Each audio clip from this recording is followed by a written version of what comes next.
بسم اللہ الرحمن الرحیم۔ شروع اللہ کے نام سے جو بڑا مہربان اور نہایت رحم والا ہے۔ اللہ تعالیٰ نے اس دنیا کو انتہائی خوبصورت بنایا ہے، مگر ہم انسانوں نے اپنے مصنوعی طرز زندگی کی بدولت اسے پریشانی اور دکھوں کی اماجگاہ بنا کے رکھ دیا۔ آج کی اس ویڈیو میں آپ خدا اور انسان کی بنائی ہوئی دنیا میں واضح تضاد دیکھو گے۔ جب آپ اپنے کمرہ میں ہو تو آپ اس کی چھت کو ماپ کر معلوم کر سکتے ہیں کہ اس کی لمبائی کتنی ہے اور اس کی چوڑائی کتنی ہے، مگر جب آپ کھلے میدان میں آسمان کے نیچے ہوتے ہیں تو معلوم ہوتا ہے کہ آسمان کی چھت کی لمبائی اور چوڑائی کو ناپنے کے لیے آپ کے تمام پیمانے ناکافی ہو جاتے ہیں۔ یہی حال خدا کی پوری کائنات کا ہے۔ ایک بیج جس طرح بڑھ کر درخت کی ایک دنیا بناتا ہے، اس کو کون بیان کر سکتا ہے؟ سورج کی روشنی، ہواؤں کا نظام، چڑیوں کے نغمے، پانی کے بہتے ہوئے چشمے اور اسی طرح کی بے شمار چیزیں جن کو ہم اپنی آنکھوں سے دیکھتے ہیں، ان کو لفظوں میں بیان کرنا ممکن نہیں ہے۔ سچائی اس سے بھی زیادہ لطیف ہے کہ اس کو انسانی لفظوں میں بیان کیا جا سکے۔ حقیقت یہ ہے کہ جہاں زبان خاموش ہو جاتی ہے وہاں سے حقائق شروع ہو جاتے ہیں۔ جہاں الفاظ ساتھ نہیں دیتے وہاں سے معنی کا آغاز ہوتا ہے۔ خدا چپ کی زبان بول رہا ہے اور ہم اس کو شور کی زبان میں سننا چاہتے ہیں۔ ایسی حالت میں کیسے ممکن ہے کہ ہم خدا کی آوازوں کو سن سکیں؟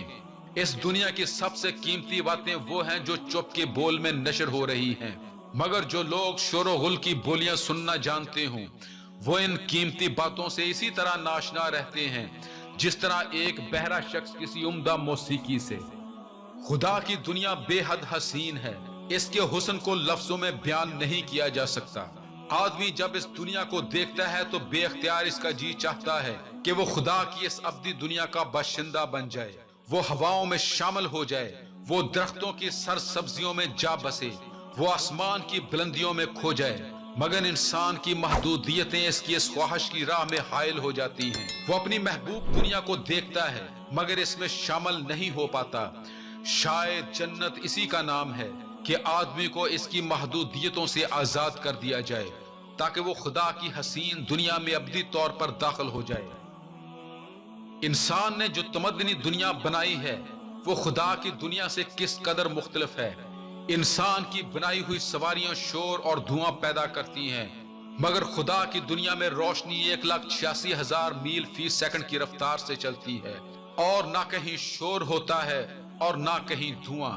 انسانوں کے درمیان اس طرح رہتا ہے کہ ایک دوسرے کو طرح طرح کی تکلیفیں پہنچتی رہتی ہیں، مگر خدا کی دنیا میں ہوائیں اس طرح سے گزرتی ہیں کہ وہ کسی کو احساس تک نہیں ہونے دیتی۔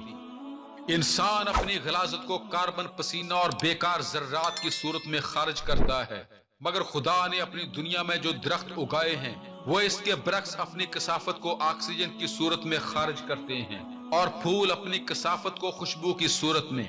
انسان کے بنائے ہوئے تمام شہروں میں کوڑے کو ٹھکانے لگانے کا ایک ناقابل حل مسئلہ بنا ہوا ہے، مگر خدا کی بنائی ہوئی وسیع تر دنیا میں ہر روز بڑے پیمانے پر کوڑا نکلتا ہے، مگر کسی کو پتہ تک نہیں چلتا، کیونکہ اس کو ری سائیکل کر کے دوبارہ کائنات کے مفید اجزاء میں تبدیل کر دیا جاتا ہے۔ جو شخص حقیقت کی جھلک دیکھ لے وہ اس کے بیان سے اپنے آپ کو عاجز محسوس کرتا ہے، اس پر چپ طاری ہو جاتی ہے، نہ یہ کہ وہ لفظوں کا سیلاب بہانے لگے۔